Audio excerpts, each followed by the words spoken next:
6 युनिटमध्ये तुमचं पहिलं युनिट जे येते बेल्ट अँड रोप ड्राईव्हज आहे. Then second unit is tooth gears. Then third one is the gear trains. Then governor and flywheel, gyroscope and vibration. ठीक आहे. तर मागच्या वेळेसची जी क्वेश्चन पेपर होती, लास्ट इयरची क्वेश्चन पेपर मी तुम्हाला ऑलरेडी पाठवली होती. जर तुम्ही बघितली नसेल तर आपण इथे परत एकदा डिस्कस करू. ही तुमची लास्ट इयरची क्वेश्चन पेपर होती. लास्ट इयरच्या क्वेश्चन पेपरमध्ये जर बघितलं तर टोटल तुम्हाला प्रत्येक युनिटला 2-2 क्वेश्चन विचारले गेले होते. जे 12 मार्क्सचं एक तुमचं युनिट असतं. त्याच्यात एक थेरी, एक न्यूमेरिकल, एक थेरी, एक न्यूमेरिकल. ठीक आहे. म्हणजे सिलेबस जर तुम्ही ओव्हरऑल बघितला तर टोटल असं नाही की फक्त न्यूमेरिकल बेस्ड सब्जेक्ट आहे. त्याच्यात तुम्हाला थेरी पण आहे आणि न्यूमेरिकल्स पण आहेत. तर असं नाही की फक्त थेरीज करायची आहे, आपल्याला न्यूमेरिकल वगैरे पण व्यवस्थित सॉल्व्ह करून घ्यायचे आहे. जसं पहिल्या युनिटमध्ये बघितलं तर रोप अँड पुलीवर एक न्यूमेरिकल विचारलं गेलं होतं आणि एक छोटी सेंट्रिफ्युगल टेन्शनची एक थेरी विचारली गेली होती 6 मार्क्सला. आवाज येतो ना सगळ्यांना? हॅलो. Yes sir. हां. तर 6 मार्काची जी थेरी विचारली गेली होती ती न्यूमेरिकलच्या कंपॅरिझनने खूप कमी तिचं वेटेज आहे, पण तरी 6 मार्क्सला विचारलं गेलं होतं. पेपर सेटर जो असेल तो मे बी पॅटर्न चेंज करू शकतो, पण असं कन्सिडर करून चाला की पेपर जो असतो तो 50-50 सेट होतो. 50% तुमचं न्यूमेरिकल, 50% तुमची थेरी असते. हं. जसं सेकंड युनिटमध्ये पण बघितलं तर एक न्यूमेरिकल, एक थेरी आहे. थर्ड युनिटमध्ये पण बघितलं तर एक न्यूमेरिकल, एक थेरी आणि चौथ्या, पाचव्या युनिटमध्ये पण तसंच आहे. फक्त लास्ट युनिटला तुम्हाला कुठलाही न्यूमेरिकल विचारलं नाहीये, दोघी थेरी क्वेश्चन विचारले. हं. आता ओव्हरऑल जर आपण सब्जेक्ट बद्दल म्हणायला गेलं तर थेरी ऑफ मशीन 2 तर सब्जेक्टमध्येच आपण बेसिक्स पासून स्टार्ट करू. तुमचं टॉम 1 मध्ये तुम्ही काय शिकलायत काय नाही, तुमच्या कन्सेप्ट ज्या असतील त्या आपल्याला कामात येणारच आहेत. बट तरी पण आपण एक बेसिक पासूनच स्टार्ट करू की थेरी ऑफ मशीन नेमकं आहे काय, तुम्हाला पुढे फ्युचरमध्ये याचा ॲप्लिकेशन्स काय आहेत, सब्जेक्टची डेप्थ किती आहे, तुम्हाला इथे किती डेप्थपर्यंत लर्न करायचं आहे, त्या सगळ्या गोष्टी आपण डिस्कस करू. ज्यांचा डिप्लोमा वगैरे झाला आहे त्यांनी डिप्लोमामध्ये टॉम हा सब्जेक्ट तुमचा ऑलरेडी थोडाफार झाला असेल. जे फर्स्ट इयर नंतर त्यांनी मागच्या टॉम 1 मध्ये तुमचं काही बेसिक झालं आहे. आपण थेरी ऑफ मशीन 2 बेसिकली काय आहे ते स्टार्ट करू. थेरी ऑफ मशीन 2 म्हणजे काय?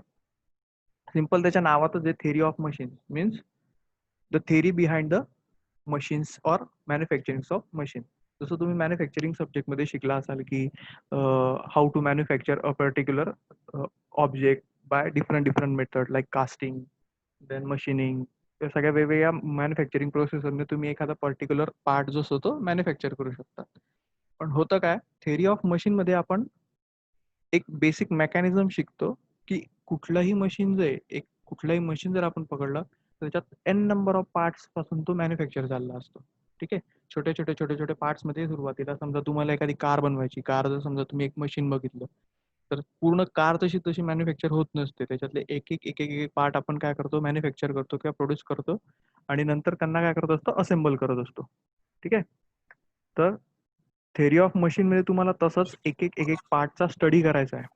ठीक आहे. एक एक पार्टचा आपण स्टडी करतो की पर्टिक्युलर पार्टचे मेकॅनिझम काय आहे, त्याच्यावरती ऍक्ट होणारे फोर्सेस कुठले कुठले, त्याचं अनालिसिस कसं केलं जातं. तर ह्या सगळ्या गोष्टींचा स्टडी तुम्हाला थेरी ऑफ मशीनमध्ये. तर मोस्टली मेकॅनिकल इंजिनियरला जे इंडस्ट्रीमध्ये गेल्यानंतर जे मेन पार्ट्स किंवा जे मेन कॉम्पोनंट आहे जे फेस करावे लागतात डे टू डे लाईफमध्ये ते तुम्हाला ह्या सिलेबसमधनं एक्सप्लेन केलेले. जसं टॉम 1 मध्ये तुम्ही ग्राफिकल मेथड शिकलात, टॉम 2 मध्ये तुम्हाला पॉवर ट्रान्समिशन डिव्हाइस कुठले कुठले असतात त्यांचा डिटेलमध्ये स्टडी. जसं बेल्ट अँड रोप ड्राईव्ह, जर पहिलं तुमचं युनिट जर बघितलं तर बेल्ट अँड रोप ड्राईव्ह मध्ये सगळ्यांना स्क्रीनवर दिसतं ना, बेल्ट अँड रोप ड्राईव्हचा सिलेबस दिसत असेल. सिलेबस दिसतोय हो. बघा, बेल्ट अँड रोप ड्राईव्ह जर तुम्ही पहिलं युनिट बघितलं तर बेल्ट अँड रोप ड्राईव्ह हे पण काय एक पॉवर ट्रान्समिशन डिव्हाइस आहे. पॉवर ट्रान्समिशन म्हणजे काय असतं, पर्टिक्युलरली समजा तुम्हाला एखाद्या मोटर पासून किंवा एखाद्या पर्टिक्युलर ऍप्लिकेशन पासून दुसऱ्या ऍप्लिकेशनला पॉवर ट्रान्समिट करायची, त्याच्यासाठी आपण पॉवर ट्रान्समिटिंग डिव्हाइसेस यूज करत असतो. तर फर्स्ट पॉवर ट्रान्समिटिंग डिव्हाइस आहे belt and rope, then gears, then your flywheel, then governors. हे सगळे तुमचे काय आहेत, हे पॉवर ट्रान्समिशन किंवा power consuming devices. Then vibration तर एक सेपरेट तुम्हाला सब्जेक्ट आहे लास्ट इयरला पुढच्या वर्षी. पण इथे थोडंसं बेसिक्स जेवढं पण आपल्याला कव्हर करता येईल लास्ट इयर तुमचं लास्ट सेम या लास्ट युनिटमध्ये फक्त आणि फक्त थेरी विचारली जाते, न्यूमेरिकल विचारले जात नाही. तुम्ही जेव्हा लास्ट इयरला जाल तेव्हा याचा डेप्थमध्ये स्टडी आहे आणि तिथे तुम्हाला न्यूमेरिकल वगैरे राहतील. देन गायरोस्कोप डिव्हाइस काय असतं, तर हे सगळे जे बेसिक डिव्हाइस आहे gyroscope, governor, flywheel, gears, belt, हे तुम्हाला कुठल्याही मशीन कॉम्पोनंटमध्ये पॉवर ट्रान्समिशनसाठी किंवा वेगवेगळ्या ॲप्लिकेशनसाठी यूज केले जात असतात. आपण एक एक चॅप्टर जेव्हा डिटेल्समध्ये स्टडी करू तेव्हा तुम्हाला मी त्याच्यावरचे न्यूमेरिकल्स वगैरे पण घेईल. आता ह्या सिलेबसमध्ये जर बघितलं तर पहिलं युनिट तुमचं belt and rope drive, then fourth unit governor, flywheel आणि फिफ्थ युनिट गायरोस्कोप. हे 3 युनिट स्कोरिंग असतात खूप, म्हणजे याच्यात तुम्ही आउट ऑफ मार्क्स मिळवू शकतात. जसं बेल्ट अँड रोप ड्राईव्हचे जे न्यूमेरिकल्स आहेत ते खूपच सोपे आहेत. देन गव्हर्नर फ्लायव्हील पण खूप सोपं आहे. गायरोस्कोपचा पण टॉपिक सोपा आहे. व्हायब्रेशनमध्ये फक्त थेरी येते. फक्त हे जे 2 टॉपिक तुमचे येतात tooth gears and gear trains, ह्या 2 टॉपिकसाठी आपल्याला थोडं जास्त प्रॅक्टिसची गरज आहे. ठीक आहे. ह्या 2 टॉपिकला फक्त आपल्याला थोडंसं तुम्हाला प्रॅक्टिस करावी लागेल. मी तुम्हाला होमवर्कसाठी काही न्यूमेरिकल्स वगैरे देईल, त्याच्यातनं होऊन जाईल. तर आपण फर्स्ट युनिटवर येऊया आता. फर्स्ट युनिटचा जो सिलेबस आहे तो डिटेलमध्ये आपण आज एक्सप्लेन करू. याच्यात बघा काय आहे, पूर्वी हे जे चॅप्टर होतं, जर NMUचा सिलेबस तुम्ही बघितला तर त्यात belt, rope and chain drive असा एक टोटल टॉपिक होता. ठीक आहे. आता काय झालंय, याच्यातला चेन ड्राईव्ह जो टॉपिक आहे तो चेन ड्राईव्ह टॉपिक तुमचा जो आहे तो काढून टाकला आहे. तुम्हाला फक्त बेल्ट अँड रोप ड्राईव्ह म्हणले. ठीक आहे. तर त्याच्यात टाईप्स ऑफ बेल्ट्स आहेत की कुठले कुठले टाईपचे बेल्ट्स असतात. त्याच्यानंतर त्याच्यात स्लीप इफेक्ट काय असतो, क्रीप इफेक्ट काय असतो, क्रॉनिंग ऑफ पुली काय असतं, देन सेंट्रिफ्युगल टेन्शन एक कॉन्सेप्ट आहे. नंतर व्ही बेल्ट्स आहेत. व्ही बेल्ट नंतर व्ही ग्रूव्ह, त्याच्यातनं आपण पॉवर ट्रान्समिशन कशी वाढवू शकतो. देन सर्क्युलर बेल्ट्सलाच आपण काय म्हणतो, रोप्स किंवा रोप ड्राईव्ह म्हणतो, ज्याच्यातनं आपण पॉवर ट्रान्समिशनसाठी यूज करत असतो. आता जनरली तुम्हाला प्रश्न असा पडला असेल की हे सगळं आपण लर्न का करतोय, किंवा टॉम जो सब्जेक्ट आहे याचं बेसिक ॲप्लिकेशन काय आहे. तर मी जसं आधी म्हटलं की कुठल्याही मशीन कॉम्पोनंट हा n नंबर ऑफ पार्ट्सने बनलेला असतो.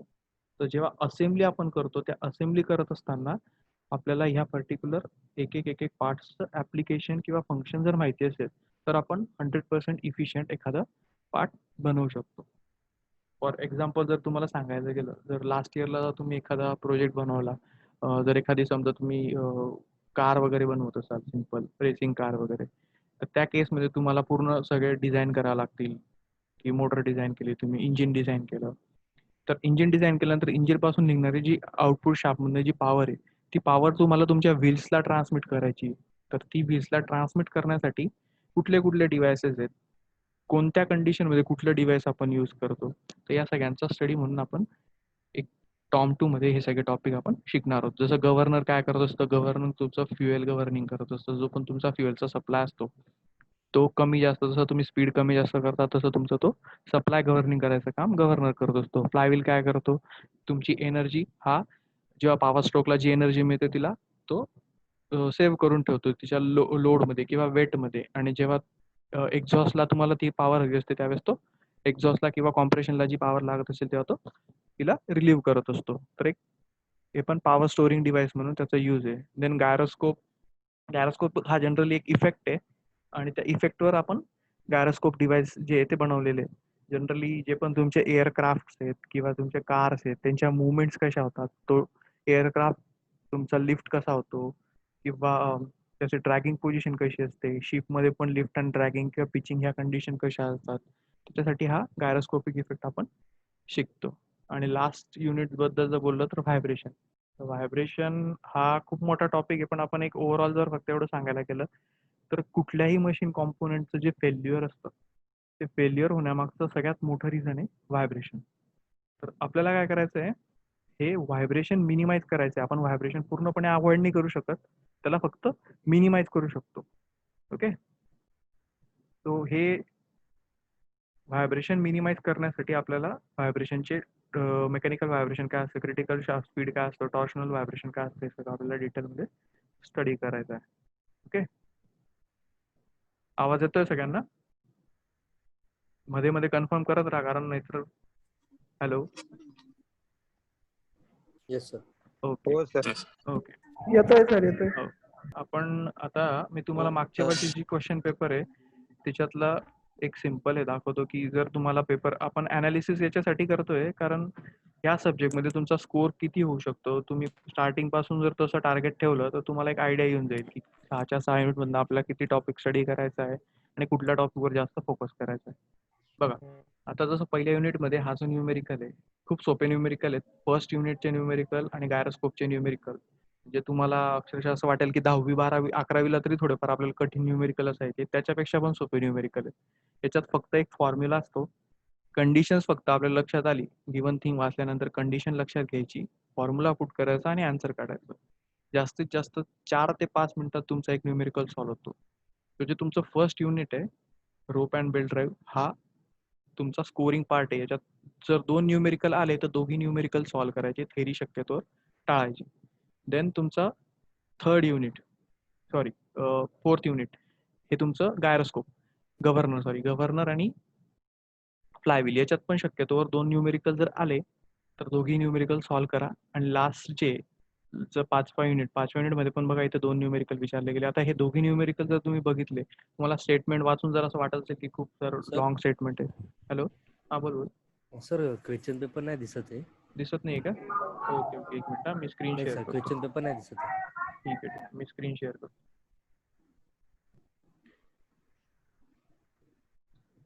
आली आता? नाही आता सर. दिसते का? नाही का? हो आता दिसते सर. आता दिसते का? दिसते. हां हां, हे बघा.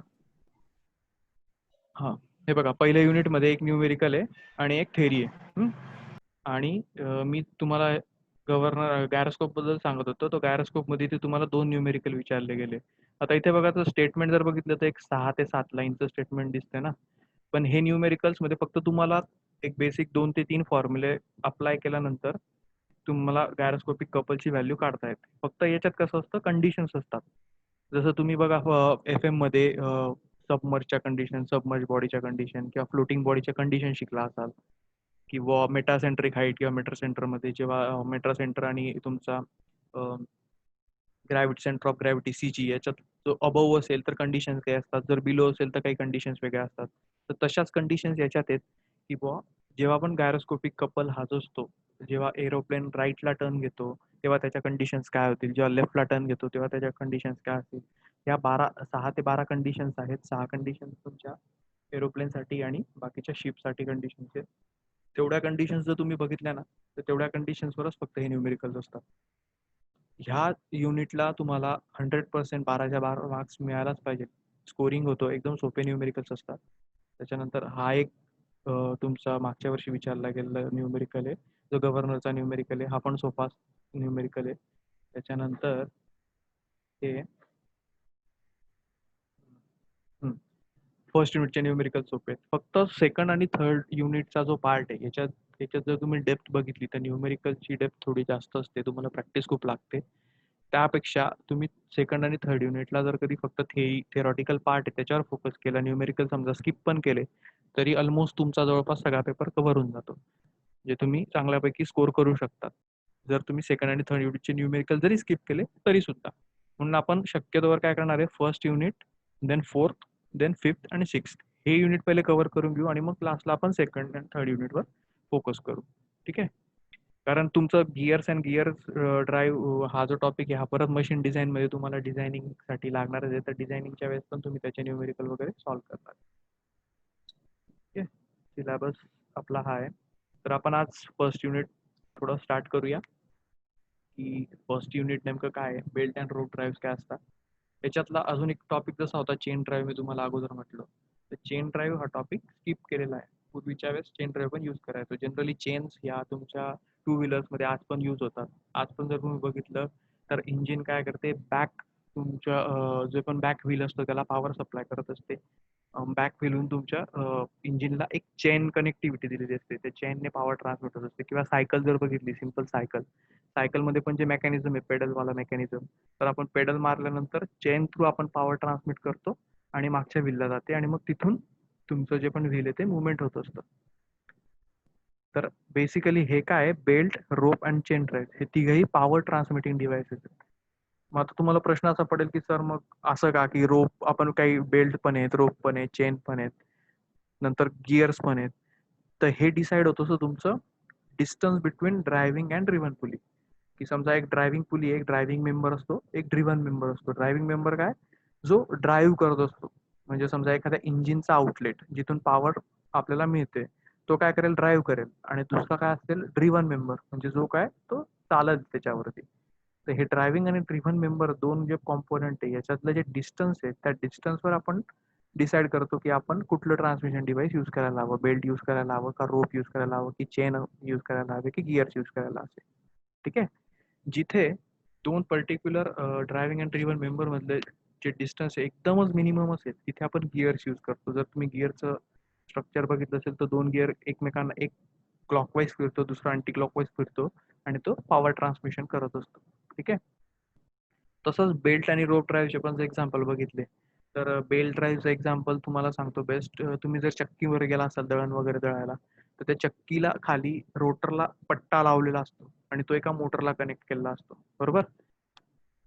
तर त्या ज्या मोटरवर एक पुली असते, त्या पुलीवरनं तो राऊंड करून तो पट्टा तुमच्या पर्टिक्युलर त्या रोटरला आलेला असतो. म्हणजे काय होते, मोटरची जी पॉवर आहे तो ट्रान्समिट करतो त्या पर्टिक्युलर रोटरला.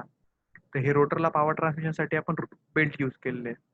त्याच्यानंतर रोप पण तसेच असतात. जर तुम्ही बघितलं काही कन्स्ट्रक्शन साईट्सवर किंवा लिफ्टमध्ये, जिथे आपण रोप यूज करतो पॉवर ट्रान्समिशनसाठी. एका जागेवर दुसऱ्या जागेवर आपल्याला जर कधी एखादा पर्टिक्युलर पॉवरने जर काही ट्रान्समिट करायचं असेल, माल सप्लाय करायचा असेल, तर तिथे आपण रोप यूज केलेले असतात. रोपने आपण त्याला पॉवर ट्रान्समिशन करू शकतो.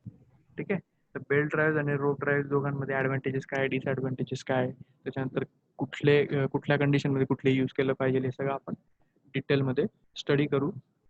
2-3 इफेक्ट आहेत. एक स्लीप इफेक्ट असतो, एक क्रीप इफेक्ट असतो आणि एक राउंडिंग ऑफ पुली असतो. याच्यावर तुम्हाला छोटंसं एक नोट येऊ शकते. जर थेरी क्वेश्चन विचारला तर explain slip of belt, creep of belt and grounding of pulley in detail. 6 मार्काला एक क्वेश्चन विचारू शकतो. बाकी तर सगळं जेवढा पण टॉपिक आहे, बाकी सगळ्या टॉपिकवर फक्त न्यूमेरिकल्सच आहेत. न्यूमेरिकल विचारले जाते. याच्यात एक डेरिवेशन पण येतं, फ्लॅट ओपन बेल्ट ड्राईव्ह आणि क्रॉस बेल्ट ड्राईव्हसाठी length of open belt drive आणि क्रॉस बेल्ट ड्राईव्ह. त्याच्यावर पण तुम्हाला न्यूमेरिकल एक डेरिवेशन आहे सिलेबसमध्ये, पण त्या त्या टॉपिकचा तुमच्या फक्त न्यूमेरिकल बेससाठीच यूज होतो. तुम्हाला डेरिवेशन वगैरे तर काही विचारणार नाही. थेरी पार्ट जर आला तर फक्त स्लीप, क्रीप, सेंट्रिफ्युगल टेन्शन ह्याच्यावर छोट्या छोट्या नोट्स विचारल्या जातील. ठीक आहे. तर आपण फर्स्ट युनिट स्टार्ट करू आज. फर्स्ट युनिटमध्ये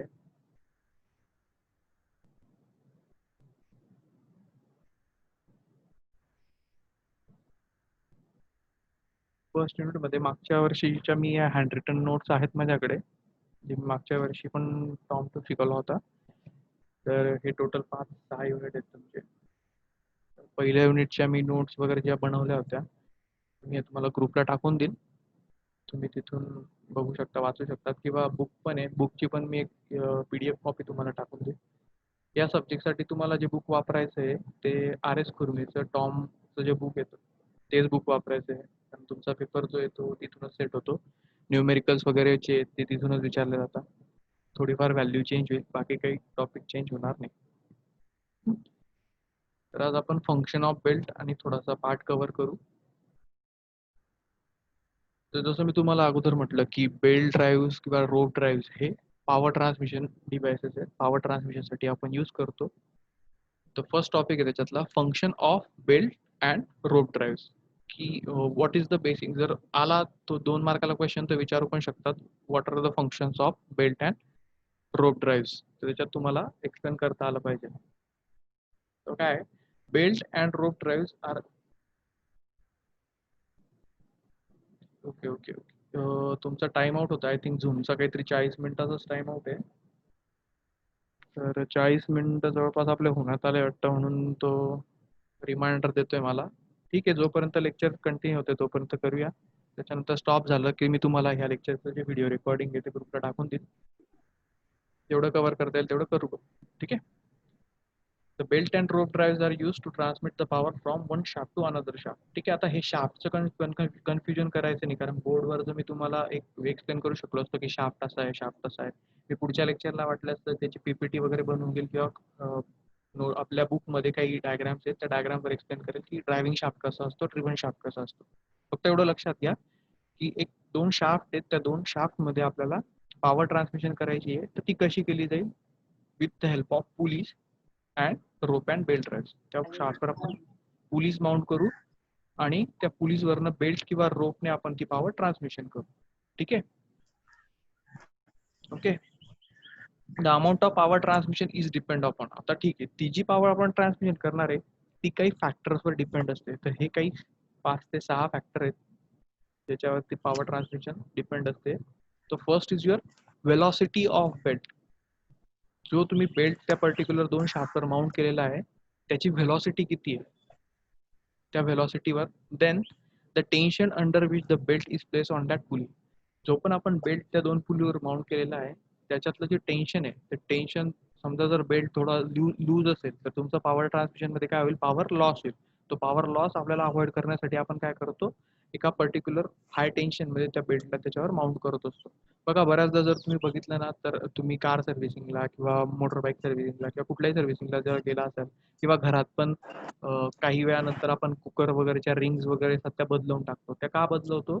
कारण त्या लूज होऊन जातात. त्या लूज झाल्यामुळे तुम्हाला प्रॉपर पॅकिंग मिळत नाही, प्रॉपर तुमची जी पॉवर लॉस होत असते त्याच्यामुळे आपण काय करतो, त्यांना रिप्लेस करतो. तसं सेम, कारण काय जेव्हा जेव्हा त्या अंडर टेन्शन मध्ये असतील, हाय टेन्शन मध्ये असतील, त्याच वेळेस तुम्हाला तुमचा पॉवर परफॉर्मन्स देतो हायएस्ट मिळेल. जर तो लूज असेल तर तुम्हाला पॉवर परफॉर्मन्स कमी मिळेल किंवा तुमची पॉवर जी आहे ती लॉस होईल. ते अवॉइड करण्यासाठी आपण करतो. Then third one is the arc of contact between belt and smaller pulley. आता arc of contact काय असतो? जी पुली असते ती जनरली आतमधलं जर सेक्शन बघितला तर एक सर्क्युलर सेक्शन असतो, तिला एक थोडासा एक असा व्ही टाईप नॉच दिलेला असतो. तर त्या ठिकाणी जो आर्क बनतो, मी डायग्राम मध्ये तुम्हाला एक्सप्लेन करेल की तो आर्क ऑफ कॉन्टॅक्ट कसा असतो. सेंटर पासून अवे फ्रॉम द सेंटर एक लाईन ड्रॉ करून आपण तो आर्क ऑफ कॉन्टॅक्ट कॅल्क्युलेट करत असतो. न्यूमेरिकल आपण सॉल्व्ह करू, त्याच्यात तुम्हाला आर्क ऑफ कॉन्टॅक्टची व्हॅल्यू असते ती बऱ्याचदा डिटरमाइन करायला लावतात किंवा दिलेली असेल त्याच्यावर बाकी आपण पॅरामीटर्स फाइंड आउट करतो. ओके. हा जो टॉपिक आहे तुमचा आर्क ऑफ कॉन्टॅक्ट, याच्यावर तुमचा एक कॉन्सेप्ट झाला आहे मेकॅनिक्समध्ये. बघा एक टेन्शन, बेल्टचं टेन्शनवर तुम्हाला काही न्यूमेरिकल झाले असेल, एक रेशो होता T1/T2 is equal to e raise to mu theta. तो जो फॉर्म्युला टेन्शनचा, जो टेन्शनचा रेशो असतो, तो जो थिटा तिथे युटिलाइज व्हायचा, that theta is your arc of contact between smaller pulley and that belt. Okay. The next असतो the condition under the belt is use. आपण कुठल्या कंडिशन मध्ये तो बेल्ट यूज करतोय, तर ह्या काही कंडिशन्स आहेत. The shaft should be properly inline to ensure uniform tension across the belt. जो पण शाफ्ट आहे तो इनलाइन शाफ्ट असला पाहिजे. जर तुम्ही पर्टिक्युलर 2 शाफ्टमध्ये पॉवर ट्रान्समिशन करतायत तर त्याच्यात युनिफॉर्म टेन्शन मेंटेन होण्यासाठी तुमचं शाफ्ट प्रॉपरली इनलाइन असले पाहिजे. Then second, the pulley should not be close together in order to that the arc of contact between the smaller pulley may be large as possible. जे काय जे 2 पुलींमध्ये आपण power transmission करतो किंवा जो 2 शाफ्टमध्ये आपण पॉवर ट्रान्समिशन करतोय त्याच्यातलं जे डिस्टन्स आहे ते इट शुड बी इनॲडिक्वेट. ते किती असलं पाहिजे त्याचं पुढे मेन्शन केलं आहे की एवढ्या डिस्टन्समध्ये आपण बेल्ट यूज करू. जर डिस्टन्स वाढलं तर आपण रोप यूज करू शकतो किंवा डिस्टन्स कमी झालं तर आपण गिअर्स यूज करू शकतो. ओके.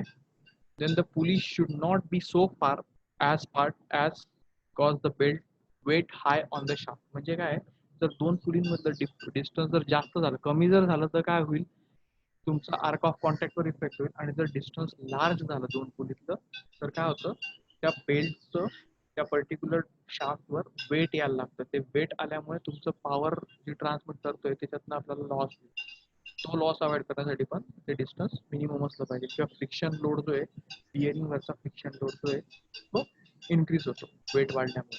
फ्रिक्शन लोड म्हणजे काय असतो, जेव्हा आपण पर्टिक्युलर एखाद्या ॲप्लिकेशनमध्ये 2 पार्ट्समध्ये जेव्हा मुवमेंट होत असते तेव्हा त्या ठिकाणी फ्रिक्शन वाढतं. जर वेट वाढलं तर पर्टिक्युलर तिथे फ्रिक्शन वाढेल आणि तुमचा पॉवर लॉस वाढेल. तो अवॉइड करण्यासाठी आपल्याला इनॲडिक्वेट डिस्टन्स घेणं गरजेचं आहे. द नेक्स्ट आहे लॉंग बेल्ट. जास्त जर लॉंग बेल्ट असेल तर तो काय करतो, a long belt tend to swing from side to side causing the belt run out of the pulley. म्हणजे काय आहे, जर तुम्ही एक लॉंग बेल्ट घेतला बेल्टची लेंथ कशी कॅल्क्युलेट करायची त्याचं पण डेरिवेशन आहे आपल्याकडे. त्या डेरिवेशन मधनं मी तुम्हाला फॉर्म्युला जो आहे तो व्यवस्थित एक्सप्लेन करून त्याच्यावर न्यूमेरिकल घेऊ आपण. जर बेल्ट हा स्विंग झाला, जर लेंथ जास्त झाली तर तो काय होईल, ढिल्ला झाला तर काय होईल, तो तिथे जसं स्विंग करेल हाय स्पीडला, जेव्हा आरपीएम हाय स्पीडला जेव्हा ते शाफ्ट रन होत असेल त्यावेळेस तो काय करेल, स्विंग करेल. आणि स्विंग झाल्यामुळे तो रनआउट होण्याचे चान्सेस मॅक्झिमम आहे. रनआउट म्हणजे काय, तर त्या पर्टिक्युलर पुली म्हणून तो बाहेर येऊ शकतो आणि पॉवर ट्रान्समिशन आपलं थांबू शकतो. त्याच्यामुळे तो बेल्ट जो असतो तो जास्त लॉंग पण नसला पाहिजे. नंतर tight side at the belt should be at bottom. हा एक कन्सेप्ट आहे. मी डायग्राम मध्ये तुम्हाला एक्सप्लेन करेल की स्मॉलर पुली आणि लार्जर पुलीमध्ये जी टाईट साईड असते बेल्टची ती जनरली आपण खालच्या साईडला ठेवतो आणि वरची साईड जी असते तिला आपण लूज ठेवत असतो. ठीक आहे. जेणेकरून काय होतं, so whenever the sac is present in the loose side it will increase the arc of contact at that pulley. So arc of pulley जो असेल त्याला इन्क्रीज करण्याचा प्रयत्न करतो. लास्ट आहे, in order to obtain good result with the flat belt the maximum distance between the shaft should not be increased exceed 10 meters.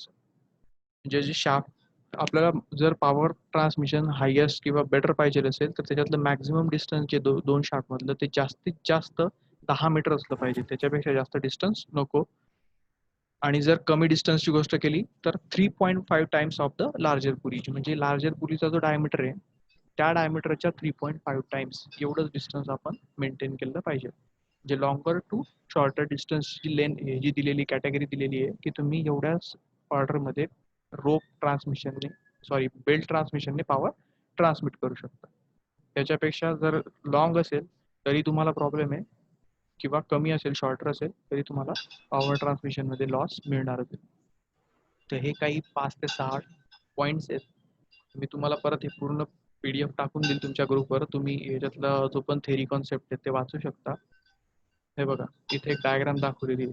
या diagram मध्ये काय आहे, हा जो दिसतोय ही स्मॉलर पुली तुमची, ही लार्जर पुली आहे. ठीक आहे.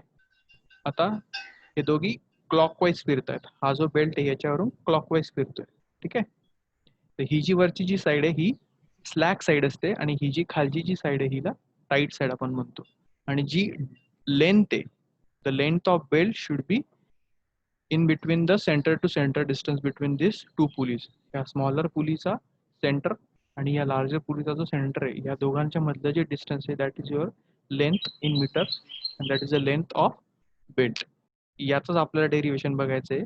हा ओपन बेल्ट ड्राईव्ह, याला हा जो टाईप आहे बेल्ट ड्राईव्हचा याला ओपन बेल्ट ड्राईव्ह म्हणतात. क्रॉस बेल्ट ड्राईव्ह पण असतो ज्याची पण डायग्राम मी एक्सप्लेन करेल, पण जनरली आपण open belt drive generally use करत असतो.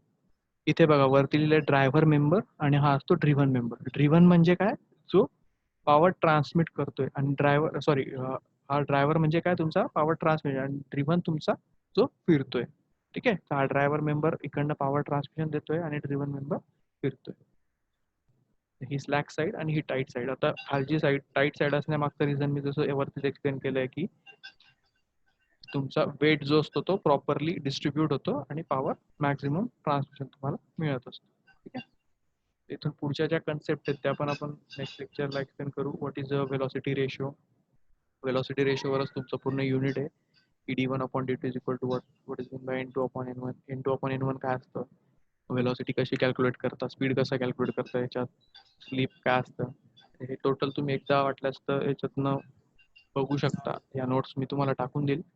फर्स्ट युनिट पूर्ण याच्यात जवळपास कव्हर केलं आहे. त्याच्यातनं जेवढा टॉपिक तुम्हाला वाचता येईल, लर्न करता येईल तेवढं करा, म्हणजे कसं लेक्चरमध्ये असताना मी तुम्हाला एक एक गोष्ट व्यवस्थित एक्सप्लेन करून सांगेल. न्यूमेरिकल पण ऑलरेडी याच्यात सॉल्व्ह केलेले आहेत. शक्य झालं तर मी तुम्हाला एक पेजवर न्यूमेरिकल सॉल्व्ह करून दाखवेल. रेकॉर्डिंगमध्ये जेवढं शक्य होईल तेवढं मी करेल.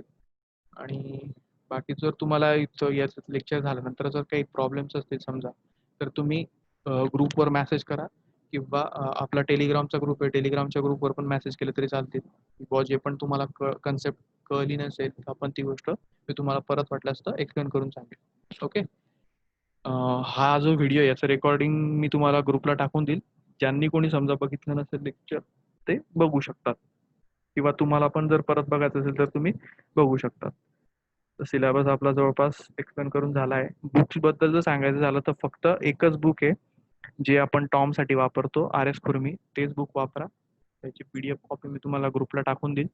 तुम्हाला PDF कॉपीवरून पण बऱ्याच स्टडी करायला मिळून जाईल, कारण आता कॉलेज लॉकडाऊनमुळे तर तुम्हाला जो स्टडी आहे तो शक्यतोवर त्याच्यातच करावा लागणार आहे. जो सॉफ्ट कॉपीमध्ये जेवढं बघता येईल तेवढं, आणि बाकी मी PDF वगैरे तुम्हाला अपलोड करून देतच जाईल. नेक्स्ट लेक्चरला आपण पुढचा जो टॉपिक आहे तो एक्सप्लेन करेल.